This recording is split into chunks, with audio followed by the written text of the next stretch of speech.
inadmissibility hearing if there is an additional allegation or amendment of the reports.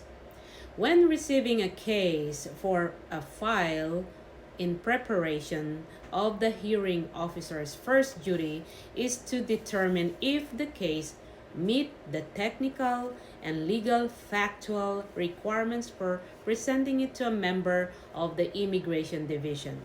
Depending on the type of case, the hearing officer should verify the A44-1 report to correct date, authorization, and signatures and ensure that the allegations are correctly stated. Any errors or omissions in the report should be corrected. If it is necessary to return the file to the originating office for action, it may be necessary to make an application to the ID to request a postponement of the admissibility hearing. That's Immigration Division Rule 43.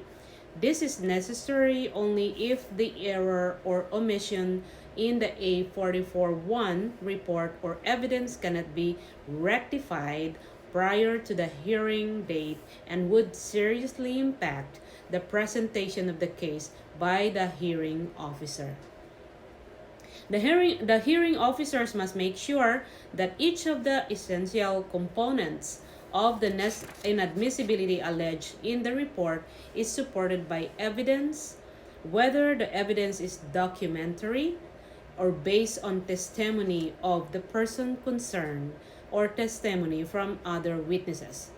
If the evidence is insufficient, the hearing officer may complete the file by adding additional evidence if available, return the report to the MD to change the allegations of the report, return the report to the MD for adding additional grounds of inadmissibility, or withdraw the application to hold the admissibility hearing. If time permits, the hearing officer should make sure that the person concerned and the Immigration Division have been notified of changes made to the A44-1 report prior to the hearing. If time does not permit giving advance notice of the changes made to the A44-1 report, the hearing officer must make a preliminary statement at the hearing regarding the changes. If this is the case, the member of the ID may confirm that the person concerned understands the nature of the changes.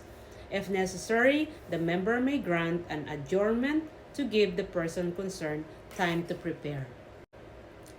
During the inadmissibility hearing, including foreign nationals' family member. When preparing a case, the hearing officer may discover that family members who did not enter Canada at the same time as the person concerned are present in Canada and may decide that this family member should be included in the removal order. If this is the case, the hearing officer should prepare and serve a notice of inadmissibility hearing to a family member, that is a form BSF 540, to all family members. The hearing officer should assemble the required information and evidence to be introduced at the hearing to demonstrate that family members fall under the definition of family member pursuant to R13. Hearings officers should be aware that only foreign nationals fall within the definition of R13 may be included in the removal order made against the principal applicant.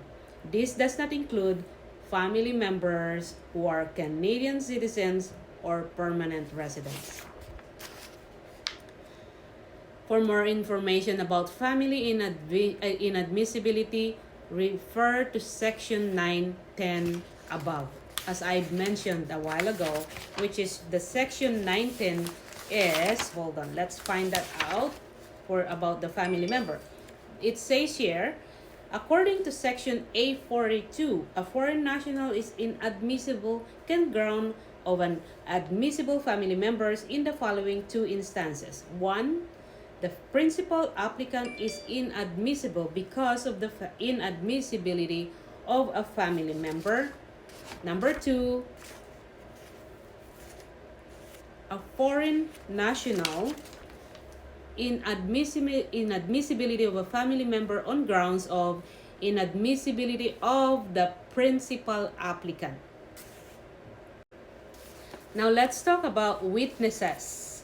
If the hearing officers decide to call witnesses other than the person concerned to testify on behalf of the Minister of PSEP, the hearing must inform the person concerned or the person's counsel, if applicable, and the Immigration Division in writing as prescribed by Rule 32 of the Immigration Division Rules.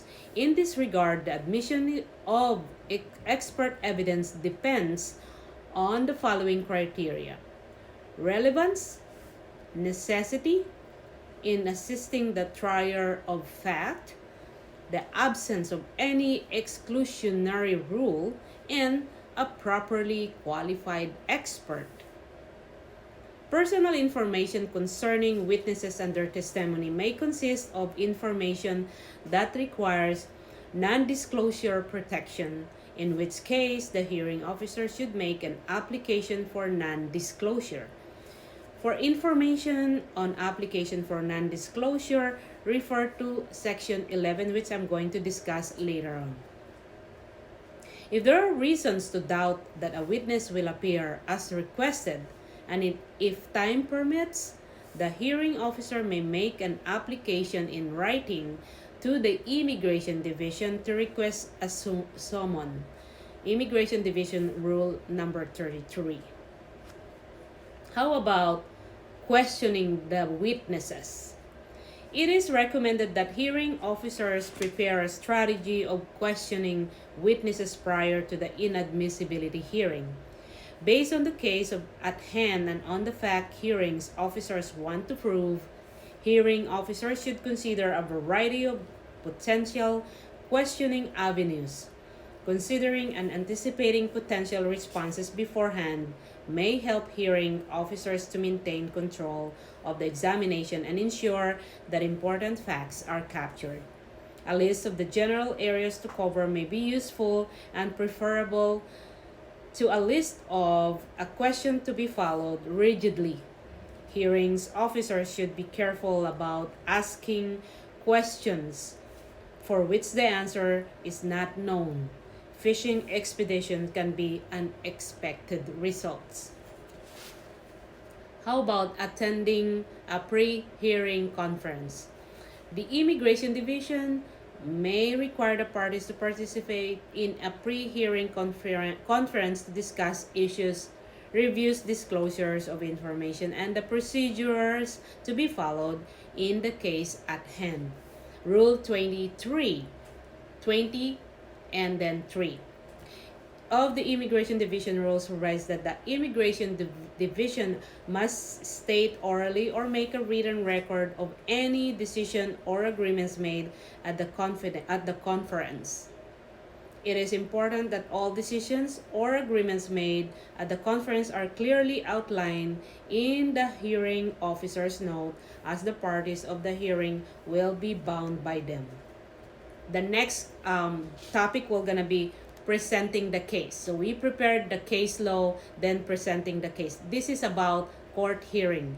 This is my job as an immigration consultant, and of course the Immigration Division has to prepare as well in terms of fighting for that foreign national and for that foreign national stay in Canada permanently, or he or she may be deported. So the next one we're gonna be presenting the case.